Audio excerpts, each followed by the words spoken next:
Tonight, the public getting a chance to express their opinions about controversial statements made by a Sevier County leader more than a month ago. We're talking about Commissioner Warren Hurst and his comments about an openly gay presidential candidate, among other things. We got a queer running for president of this country. Now, if that ain't about as ugly as you can get, but by golly, a white male in this country has very few rights. And they're getting tucked more every day. Those comments grabbing the attention of many in our area and really all around the country. They also brought dozens out tonight to rally against them before and during tonight's commission meeting. WATE 6 on Your Side reporter Blake Stevens was there, and as he finds out, it is still a very divisive topic. A night of venting here at the Sevier County Courthouse, both inside and outside. There are two arguments. One is Commissioner Hurst had a First Amendment right to say what he wanted to at the last meeting. The second argument is, as an elected official, he should be held at a higher standard and something should be done about it. I will now call the meeting to order. The public comment portion of tonight's meeting getting personal within the first few seconds. That Bible verse reads something like this. It says, in everything. You don't read the Bible!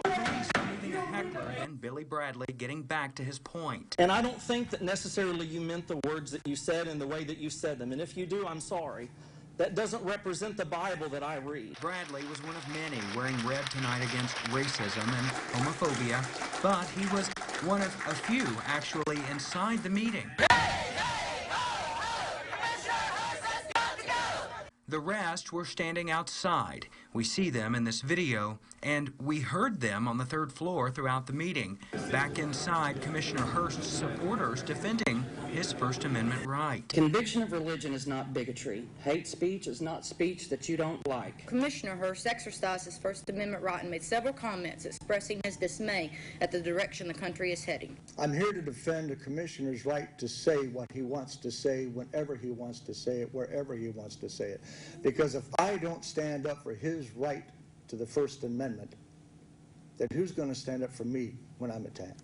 Some blaming media coverage for the outrage surrounding his comments, like the outrage going on a couple floors below. Within 24 hours of his comments, the media frenzy started. They only interviewed people who gave them what they wanted to hear. Others placing the blame squarely on Hurst. He did that to himself.